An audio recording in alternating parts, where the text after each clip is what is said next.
really rewarding to know that we're treating them their job seriously and we really want to help them. So that's where it kicks off, is just from the start, quick response, quick communication, open communication. And yeah, things like texting the night before or the day before, hey, just a reminder, we're going to be at your place mowing tomorrow. Is there anything extra you'd like us to do? Asking the question to make sure that there is something they've been thinking of that they wanting done. They just haven't asked you yet, and just make kind of quick reminder.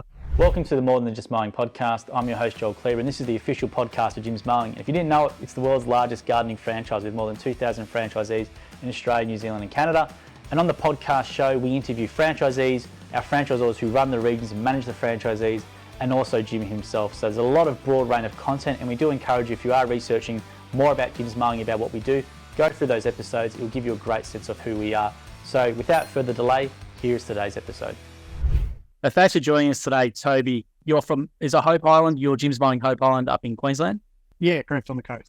Yep, no worries. So thanks for joining us today for our series of core interviews where we reward staff franchisees with a core silver membership. So we'll get to you on the way after the interview, which is a silver membership where you can spend 2 nights at any Core hotel, plus there's a bunch of other great discounts as well. I'm sure there's some great restaurants you can use it up to where you are. So we'll get that to you after this. Now, just want to first start with, can you tell us a little bit about yourself? So what were you doing prior to Jim's Mowing? Yeah, cool. Thanks, Joel. So prior to Jim's Mowing, I was a national manager for an auction house here on the Gold Coast. We're kind of a national auction house. Lloyd's Auctions, their name is. I was looking after automotive, marine and prestige, and kind of it had been there for 7 or 8 years, kind of building that business, that side of it. Really exciting job, really exciting. Made a lot of lifelong friends, grew myself as in business and as a person from my time being there. Kind of got to the point where myself and my business partner, Jacob, who's in the Jim's Hope Island franchise with me, we decided it's time for something else. We were kind of keen to learn some more skills, and just had seen ads on Facebook and Instagram and seemed to kind of keep following us, and until we made the decision to join up. And we have a mate also who does it, who runs it up in Logan, just a bit north of us, who was happy enough to give us a few days in the field and just get us to help us see what it's like out there, and which we're really thankful for. And kind of from there, just made the decision, a hard decision, I guess. It was being at the auction house for so long and kind of being part of the family there. That's essentially what it was. A big family made it a hard decision to leave, but I've got 2 young kids and a wife, and the decision to, be able to be a little bit more flexible with my time was a big one that weighed into it. And getting out into the field, doing something with my hands that I can be proud of, and learning new skills as well. I mean, running your own franchise, essentially owning your own business, is something that's not easy, but really rewarding. And that was something we were chasing as well. Yeah, so you made some really good points there. The one I want to touch on is, you dedicated a lot to your former employer and you built that up. It's very hard to let go. So what was it for you that just made that decision that I'm going to do it? Because a lot of people might be like you, thinking, I built all this stuff up, I've got all this time invested in it. It's hard to pull from that because you feel as though you run that business as it's your own and you put a lot of time into it. So was it a moment, or was it just something that you knew long-term for your family that you just had to do it and just pulled the trigger, or what was it? Yeah. A couple of different things, I guess. My situation being having a young family and the early days, being able to watch my kids grow up. And even Jim touched on a story that I think I saw on Facebook prior to coming along to training was, a franchisee wanted to be able to have breakfast with his son every morning, and stuff like that kind of gets you ticking. Having that flexibility is something early days in my kid's life was something that you can't take back. If I'm not there for my kids in a full-time role, it's asking a lot for me. I can't get that time back. So it's always like, why not try it now? Why not? We know that the flexibility is there. We know that working for yourself, you dictate a lot of your time, where your time goes, how you spend it. Why would I not give it a go? I know that the business model works. I know that people are making money out of it. So I wasn't really worried about that, because I had a mate who was a franchisee. He was kind enough to share, the finance side of it a little bit. But that it's busy, that you're going to make money. Why would I not pull myself out there and have a go?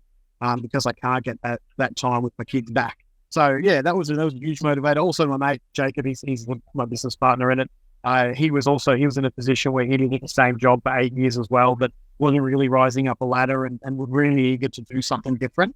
And that's exactly what it is. It was something different. It was something that both of us had never tried before, something we could dip our toes in. And look, I guess it is an investment as well. So something else that we could kind of, sink our teeth into. But his motivation was trying something different and putting himself out there, and something that he wouldn't probably do if it wasn't with me, which is something that was really cool. We've been best mates kind of since high school. So him having that trust in me and me and him was something that was really special to do with a really good mate. Yeah, but I guess mainly back to the point, mine was I just couldn't get that time back with my kids. I couldn't get that time back with my wife and watch them grow up.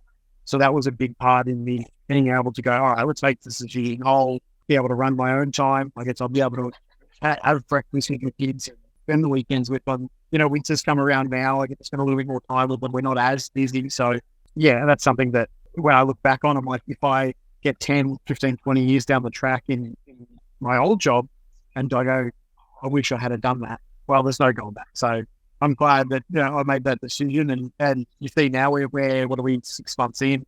I have had a lot more time with my kids and my family, which super thankful for.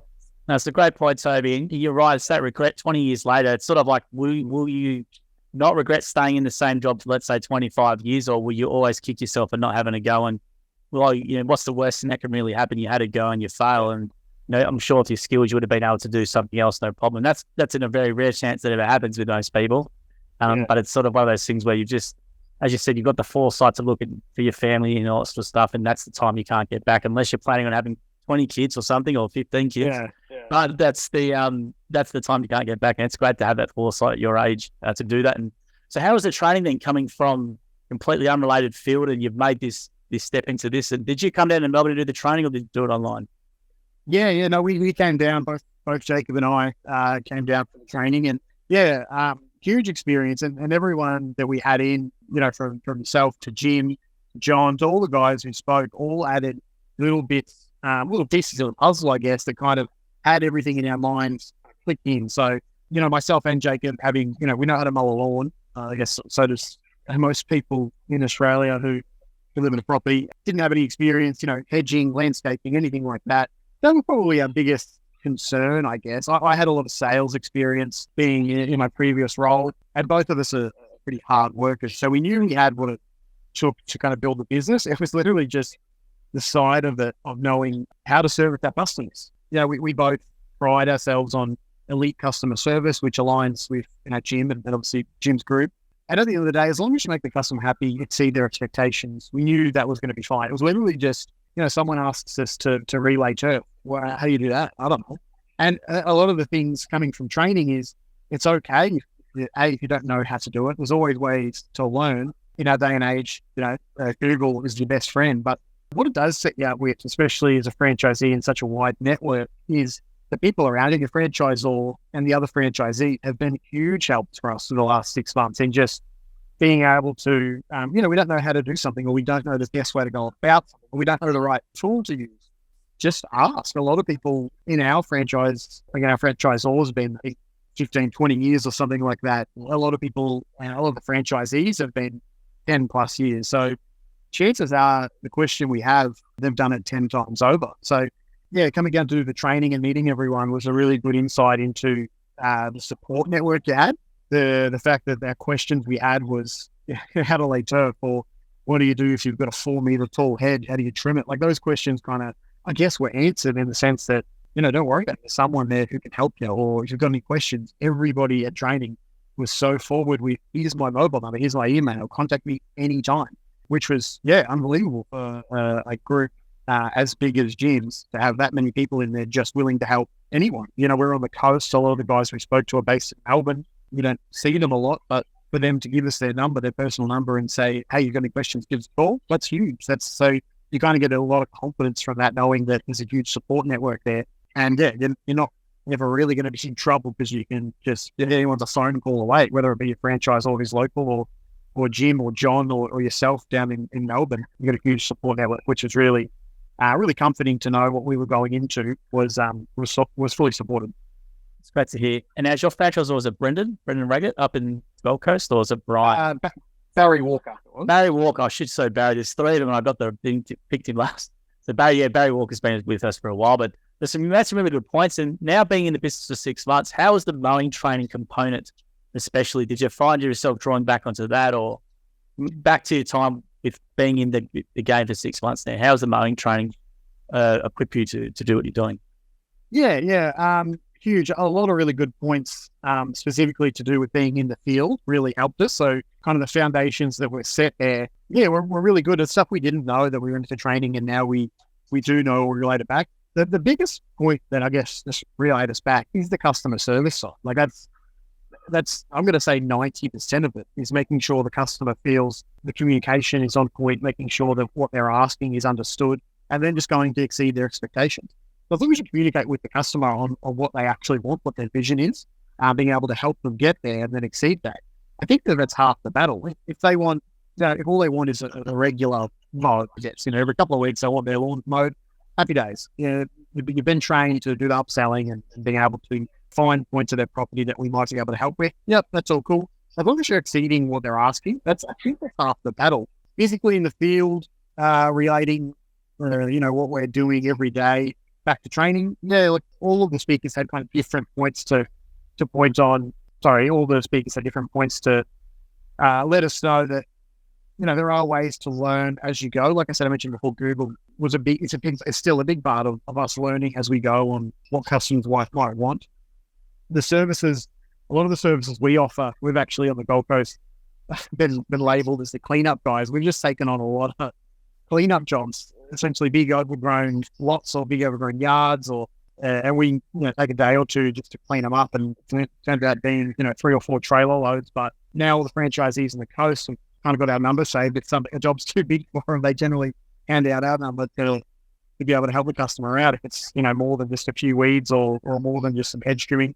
A lot of the time we've been handed out, and that's not, I guess, something we've been able to learn in training. It's again back to the customer service side of it. We've been able to ask the customer what they like and hopefully try and exceed their expectations, and that's been something that's really important to us. I love that you said that about the garden cleanup, because obviously one of the questions I was going to ask you about misconceptions you hear from customers about, obviously the name is Jim's Mowing, but as you just said, then a 2-day garden cleanup where you're doing multiple rubbish removals and you're doing everything else in between. So maybe you want to talk about all the services that you're currently doing in your business, and maybe just some of those misconceptions that customers may think about the local Jim's Mowing franchisee. Yeah, of course. Yeah, definitely more than mowing. I would argue, without any kind of numbers or facts behind it, more days spent doing more than mowing. Essentially, we've been doing, like I said, garden cleanups, weeding, hedge trimming, hard rubbish removal. Just coming in a trailer, someone has something to take to the tip. We come down, pick it up, take it away for you. Gutter cleaning, kind of a lot. As we're in winter at the moment, but as we get into spring, we've kind of got some clients set up that want either their lawn dethatched or aerated as we kind of get into the growing side of things. Huge amount of customers wanting new plants. These plants either dug up and removed because they're wanting a little bit of change or something fresh. So, edges and screening options of bamboos are good options. And customers always have more questions, like whether the lead comes in or the referral comes in just for mowing. A lot of the time they're thinking about other things. They're thinking about stuff, and maybe they just don't know that we do it. So being able to come in and ask the questions, hey, is there anything else you want done? Are you thinking of putting any other plants in? This would be a good spot to maybe put some hedges, or you want some shade over here. It's a really good option to, when you're coming in, just to see what customers like. And then they know that you are more than mowing. So yeah, I would definitely say that we've done more not mowing than mowing. And they're good money areas to doing the garden cleanup and the rubbish removal, and customers probably don't notice. I think that they always think I have to hire a skip in or something, whereas you guys have a massive trailer where you can take away a fairly significant size for a lot less headache and a lot quicker and probably cheaper too than, let's say, a skip bin provider. Well, yeah, a good example, a regular customer of ours who we just do their lawns and their hedge trimming, they were moving house. So they let us know they're moving house. We come and do their final lawns, their final hedges, and they get, all pretty, all tidy for the next customer. And they've got a pile of hard weight sitting there on the driveway. We go, do you want us to take that as well? They go, oh, do you do that? Yeah, absolutely. And they were just going to call a skip in or just someone else to come in and take it. And I said, no, let us take care of it for you. And then they've moved into their new house now, and they've got all these boxes they don't need and stuff as it moves they don't need as well. So the last probably 2 or 3 times we've been there, they've just had a pile sitting there in the driveway for us to take when we come and do the mowing, because it's made it a lot easier for them. They don't have to call anyone else or liaise with anyone else. They just leave it to us and we deal with it for them. No, exactly. They know who you are, you got the relationship, and you're saving a lot of hassle with that sort of stuff. And you're right, I don't think a lot of people know the breadth of the services, particularly in Jim's Mowing, and the skills that you guys come from with different backgrounds as well. Like we have guys who might be a former fencer or a former handyman or something. They're not down to take that work, but there are certain jobs that they can do. And as you just described, you're saying more of your jobs are actually non-mowing than mowing, which I think most people would find it pretty interesting. Yeah, exactly. And I guess prior to being in Jim's Mowing, again, I think I would be of the same opinion that you need someone to mow called Jim's Mowing. But I think everyone, I even think of myself, stuff that you need done around the house, 90% of the time, a Jim's Mowing guy can do it. So it doesn't hurt to ask, especially being a franchisee, it doesn't hurt to ask if there are any other jobs that someone has. And it might be a quick just in passing, they joke, oh, well, I need the gutters clean. And you're like, yeah, we can do that. And they don't actually realize that you can do it. Yeah, it's a great point, and I encourage franchisees to do exactly what you said. Now, regards to running your business with your partner, how do you, with a business partner, how does it all work, and how have you found that experience? Yeah, really good. And it's really good in the sense that it's, a bloke I can really trust with the best mate. And we're able to be open, honest with each other and allow that for communication, especially when it comes to quality of work. There's just been some times where we go, we might leave we're about to finish up at a job and he says to me, mate, are you going to leave the hedge like that, are you? And like, you can just be honest with me and say, maybe he would have done it a little bit different. Being able to complete jobs quicker as well. We've essentially been able to halve our time. We get to a mowing job, one snips, one mows, and we're out of there pretty quick. Smart makes it quite efficient. And I guess along the line, we're also looking long term as our business grows as to whether we're currently running a one trailer, one car setup at the moment, but there's the opportunity to, as we grow and as our skills sharpen up a little bit and we're, finding we've got more clients, more leads coming through, is to split and have 2 cars, 2 trailers. And that's kind of where it grows. But having that trust of working together and, sharpening up our skills first. We've only been in there 6 months, so not getting too ahead of ourselves, but learning as much as we can, getting, a full year under about all the seasons under our belts and knowing what to expect. We can have that opportunity and be fully confident in each other, in each other's work and our quality of work. And which is, I guess you can't buy that kind of comfort level. I guess I know a lot of guys, especially franchisees, when talking to them, the hardest part about growth is finding either an employee or a contractor that you can trust and does the quality of work that you're used to or the quality of work you're comfortable with. So in this situation, it kind of future-proofs ourselves that we're both comfortable with each other's kind of work. And like I said, that communication line is quite clear and quite honest, quite open. So that's always handy to have. And plus, work's fun. Work's fun when you work with your best mate. So you love coming to work every day, and every day's different. And when we finish a 2 or 3 day cleanup job, we're super proud of each other, give each other a pat on the back, and we've had a beer after work. That's great to hear. Because as you said, most franchisees might have a worker or an offsite, but that person's still just an employee. Whereas if you're both in it, you're both, it's both invested. That's both your business. Your standards are going to be a lot higher than someone maybe just getting paid, just to do the job. Exactly right. Yeah, we both got skin in the game. So making sure that the quality's there and the customers are happy is really important to both of us. And also understanding that as well, that customer service or customer experience is kind of our top priority, and both having that. But having the knowledge that we both feel that way is super comforting as well. Just knowing that each job we leave, whether it be together or separate, the customer's going to be satisfied and stoked with the work. That gives you a huge level of comfort. Now let's outline it for people, Toby. Like we say the word customer experience. So what is that? You've mentioned a little bit at the start about what that is to you. You talked about things like communication, but maybe just want to walk through a bit of a flow. Like, is it something where you're sending the customer the night before, letting you know you're coming, or you're sending a message when you're on the way to the job, or photo post job? What's the actual customer experience look like for you in full? Yeah, big time. Well, there's probably no greater feeling than when a lead or a referral comes through and you've called them within the first 10 seconds to a minute if you're not busy. And the first thing they say was, geez, that was quick. And you've kind of blown their expectations out of the water already. They might get a message from the call center that you're going to call back in 2 hours or something like that. But generally, I think I speak about most franchisees when we call back a lot earlier than that.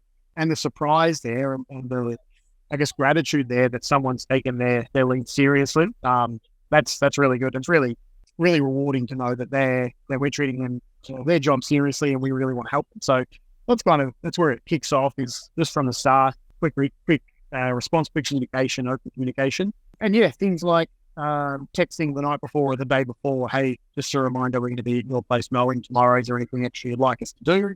Asking the question to make sure that there is something they've been thinking of that they've been wanting done. They just haven't asked you yet, and just like kind of quick reminder. Yeah, and it eases customers' minds in the fact that you are caring for their garden, you're caring for their lawn, and you're not just there to do a job and get out. You actually care about what they think of their yard, and you're there to help them. Yeah, photos after a job, really important. Just I guess it's that confidence in our work, right there and then. If they're not home, they can see that you've done the work. They can see that the quality is good. We also find they're more likely to pay quicker and send the photos straight away because, they've seen the job, they've seen you've been there, they've done the work, and they're happy with it. That instant feedback is really good as well. So you send them a photo of the job and straight away they text back, fantastic work, super happy with it, thank you. So that's really rewarding as well. And just, keeping the communication open, asking questions. Like I said, customers a lot of the time may not either know what they want or they may not know to ask. So keeping communication lines open and just offering services that you think they might be interested in, or you have a quick look around the yard and you see something that maybe could use a little bit of attention, and you say, hey, we're thinking of doing it with this, and then all of a sudden you get a story on maybe what they are wanting to do, and then you can let them know how you can help. So yeah, just keeping the communication lines open, being prompt, reliable. I guess that's all the things in Jim's name, but that's all stuff we take to heart and make sure we're very punctual on as well. So, and I think that's the key to longevity as well. That's probably why the gym has been going so long, is because that's at the forefront of every franchisee that just want to make sure the customer's happy and not only, meet their expectations, but exceed them. And that's something that's important in our business as well. Absolutely. Great explanation there. I was going to say now, with your business yourself, you've been over 6 months, what's the biggest lesson or what's something that over your 6-month journey, which is only just beginning really, but that you've learnt or that you've picked up in your business time? Great question. Asking for feedback's important. A lot of the time when we first started out, it was, we send a message to the client, hey, we're done here. Thanks so much. We'll see you in 2 weeks. Sometimes we'd send photos, sometimes we wouldn't. But we found that sending photos and asking, please let us know if there's anything else we can do. Please let us know if there's any feedback. The line feedback is important to us, opens up customers to actually let us know that whether something's good or bad, we want to know about it. If there's something we can do to improve, by all means, let us know. So having room for improvement is always there, especially because we're only 6 months in. We're still learning. We're not, we're not going to pretend that we know everything, and just being honest with customers. If they ask us to redo their lawn, what's the quote? Look, I'll just have to get back to you. I haven't done one of those before, or I'm just going to have to ask someone who's probably done a little bit more of this than me. So being open and honest get you a long way in terms of customers gaining your trust, gaining their confidence to have you back. What are the lessons that we learned? Not being afraid to ask when you don't know something. That's pretty important. Just kind of guessing your way through it, or if you're not 100% sure on something, and let's say something goes wrong, lucky it hasn't for us yet, but if something does, if you're not sure of something, it's just ask. We've got such a good support network of people here locally at Jim's Group that we can kind of just ask, and we're pretty confident that we'll get a good answer or be pointed in the right direction to find more information. So yeah, and that's, I guess that's pretty much it. We're still learning as we go all the time. So I'm sure there's going to be more challenges come up as we kind of get into spring and we start to get a bit busier, and schedule starts to get a bit more packed. You haven't done a spring yet, have you? You haven't been through a spring yet, have you? No, we started in January, so started in the middle of summer, which was busy. But yeah, haven't got a spring yet, which everyone's telling us is a good time to be a gardener. A lot of great information there and common sense stuff you said, which is fantastic. And I was going to say now, with your equipment in your business, everyone likes hearing about what the equipment the professionals use. So what gear do you run in your round? Yeah, well, we started off with pretty much all steel equipment, like the hedger, blower, whipper slipper, brush cutter, everything like that. We've now moved to, we started with a Honda mower. We've now moved to Pelink. So we're Pelink mower. Yep. Yeah, which is really, really impressive. We had a Pelink demonstration at training, which was helpful in turn, I guess, in steering us which way we wanted to go. When we started, we knew we wanted to kind of go electric. Just the starting up and the upfront cost, I guess, was kind of somewhat limited us going straight away. But as we started in summer, we got a little bit of kind of cash flow happening, and we decided, we'll go Pelink. So electric commercial, which has held us in good stead. We haven't gone full time yet. We're still running we're running battery powered with the snipper, but we've still got some petrol gear that we're looking to phase out probably as we get into spring and summer, and we've got a bit more cash flow, I guess, as we start to pick up. But we're planning on going full blank. So the full with the snipper blower, the whole gear will be blank, I think. Yeah, are you wearing the backpack? Do you have the backpack mount? Yeah, so at the moment we're just with the mower. So we will, once we'll get the harness and the battery and everything like that, once we go with the snipper and blower and all that. But we demoed them just with the local dealer here at Stapleton, and yeah, I was super impressed. The amount of time you save not having to refuel, I guess a little bit more pricey up front, but you save that in fuel costs, servicing costs.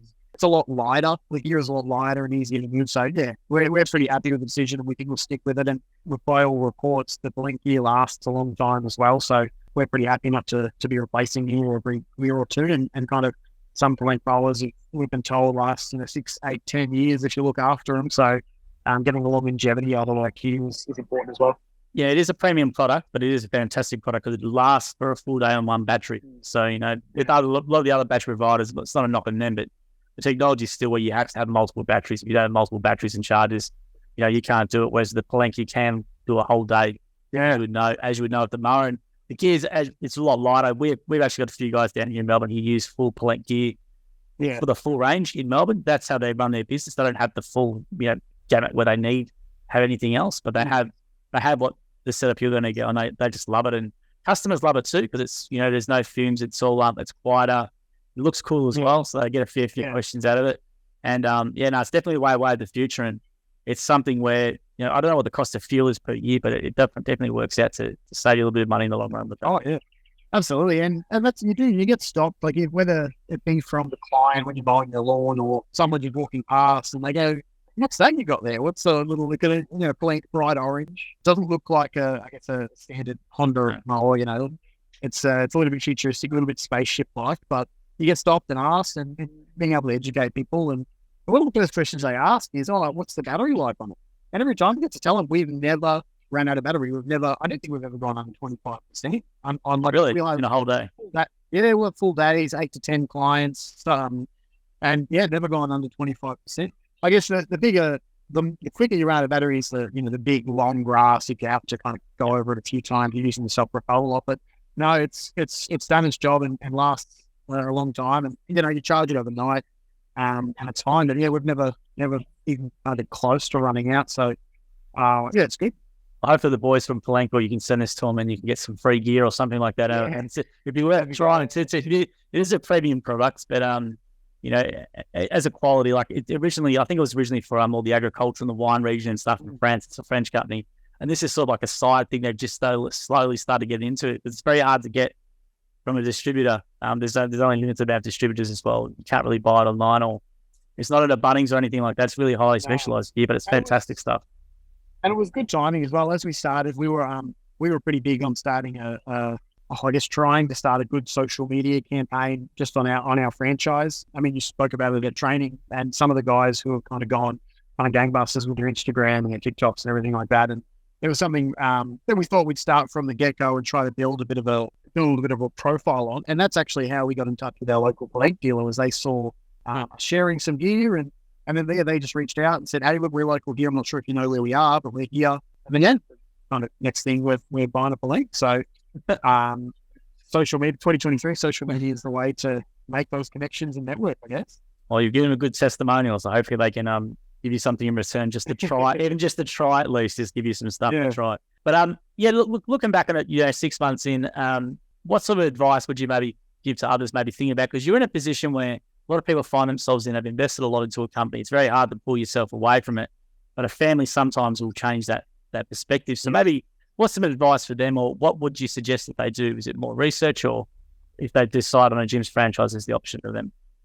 Yeah, it is a bit of research, and it's going to be right for you, I guess. At the end of the day, being at the auction house that I was at for so long, I built a really, really good relationship. Financially, there was kind of no worries for us. I built myself a way into the company where I was doing pretty well for myself, pretty well for my family. The only thing, I guess, that was I needed to improve on was my family time, being able to be there for my kids as they grow up and watch them grow up.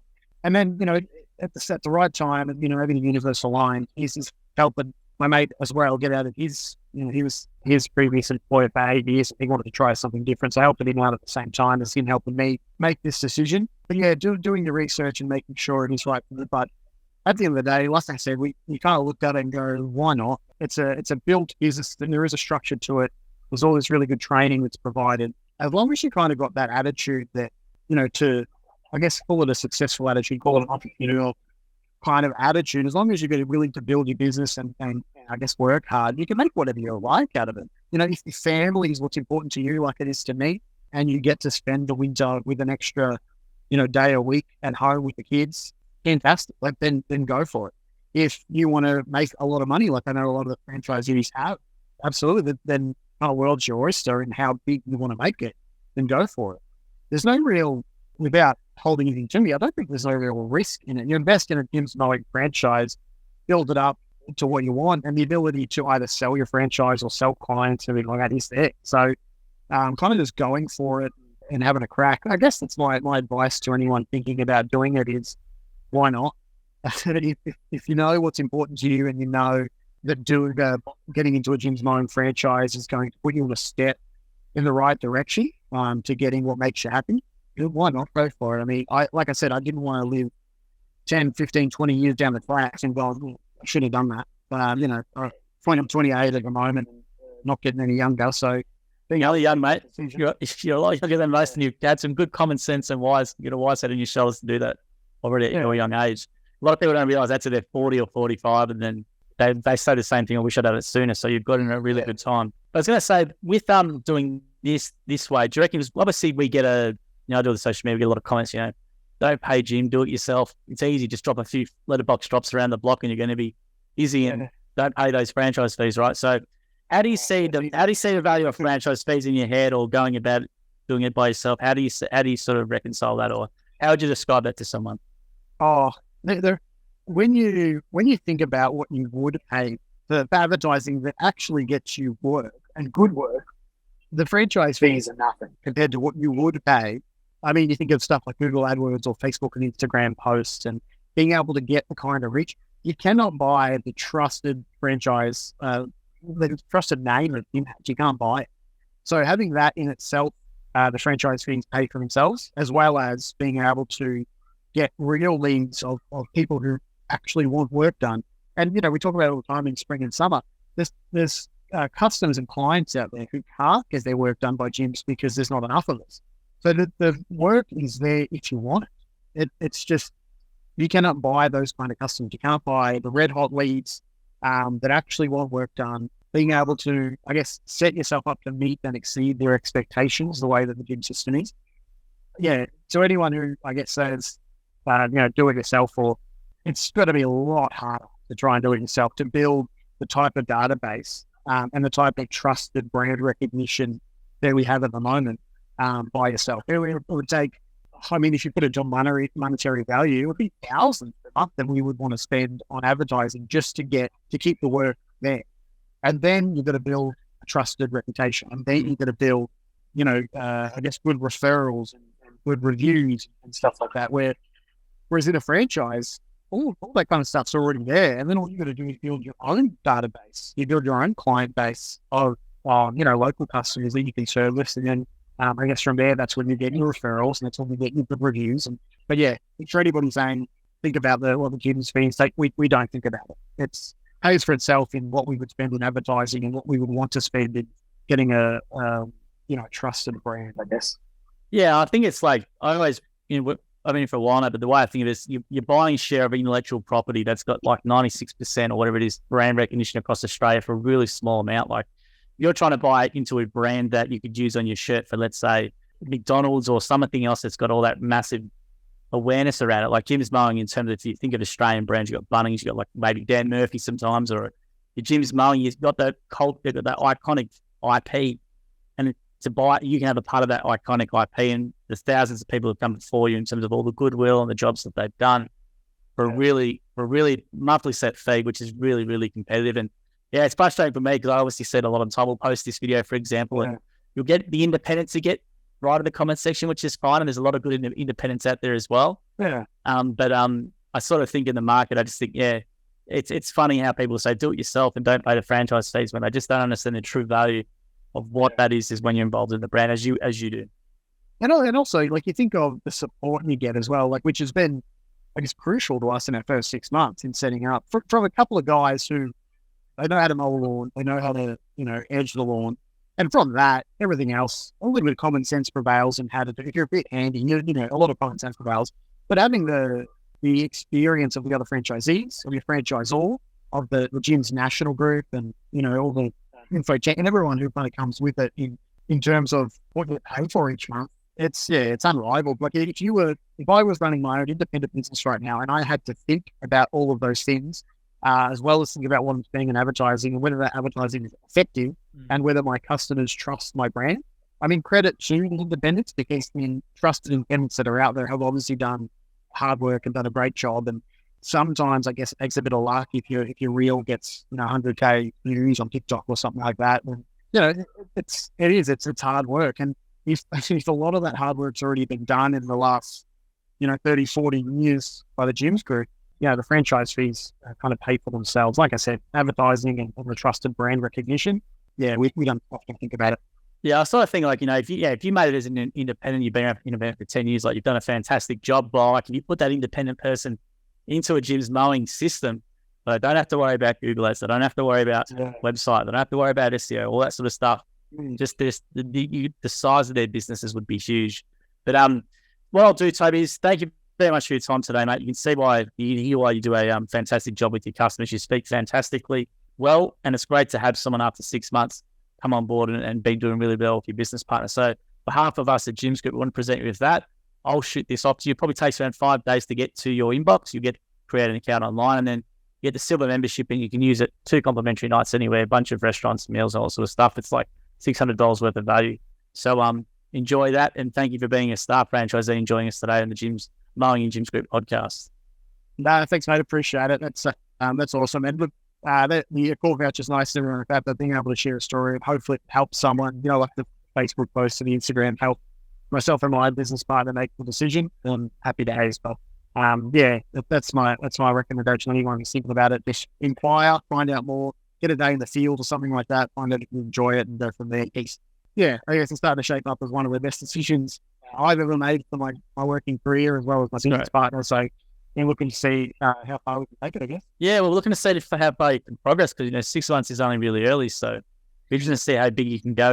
Maybe in a couple of years we'll check back in with you and see where you're at. But really thank you very much for your time and providing all that good information. And you provide some absolute quality information for anyone thinking about being a franchisee or just a customer in general wants to learn more about us and about what you do. So thank you very much for your time today, Toby. Well, thanks, Joel. Appreciate it. Thanks, mate. Appreciate it. No worries. Thank you for listening to the episode of the More Than Just Mowing podcast by Jim's Mowing. If you do need help with your local gardening expert, please give us a call at 131 546 for Australia, 0800 454 654 for New Zealand, or head to jimsmowing.com.au or jimsmowing.co.nz. If you liked what you heard, please make sure to leave us a review as well, wherever you consume your podcast. We appreciate your support. And until next episode, we hope you have a great week.